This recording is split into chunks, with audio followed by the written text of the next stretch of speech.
Alors, comment a commencé cette aventure? Alors, cette aventure a commencé par un dépôt de projet de recherche où l'objectif était de faire un petit peu le bilan de situation du e-commerce en Valais.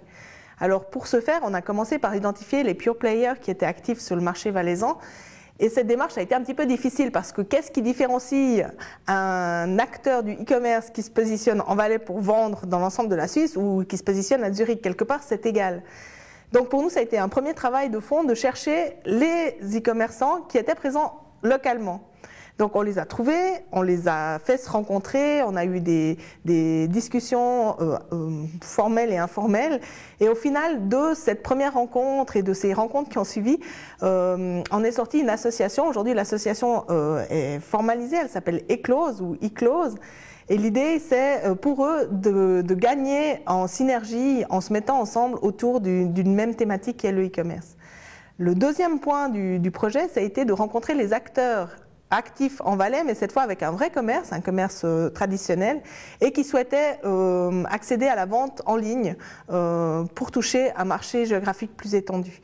Alors là, on a identifié deux secteurs, donc le secteur du vin qu'on a retenu parce que c'est un secteur qui souffre quand même d'un marché qui se resserre et un marché extrêmement concurrentiel, et le secteur du tourisme parce que quand même, il souffre un petit peu du Francfort, il souffre de différentes choses. Et traditionnellement, le secteur du tourisme est très en avance sur le e-commerce au niveau mondial.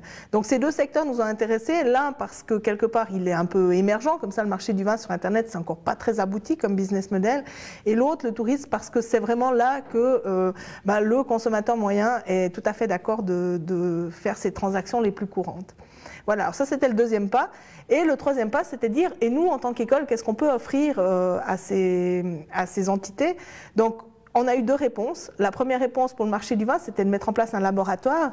Le laboratoire de e-marketing avait comme objectif, et a toujours comme objectif, il fonctionne, de transférer des compétences qu'on a dans les écoles envers cette branche de l'économie, mais sans faire tout le travail pour eux. C'était ça l'idée, c'était de leur donner l'information sur un ou une petite partie de leur business, de manière à ce qu'ils puissent le transférer sur le reste. Et pour le tourisme, par contre, on n'a pas trouvé un laboratoire, il sera expliqué certainement, mais on n'a pas trouvé un laboratoire qui fonctionne, ou encore pas, peut-être, ça va venir.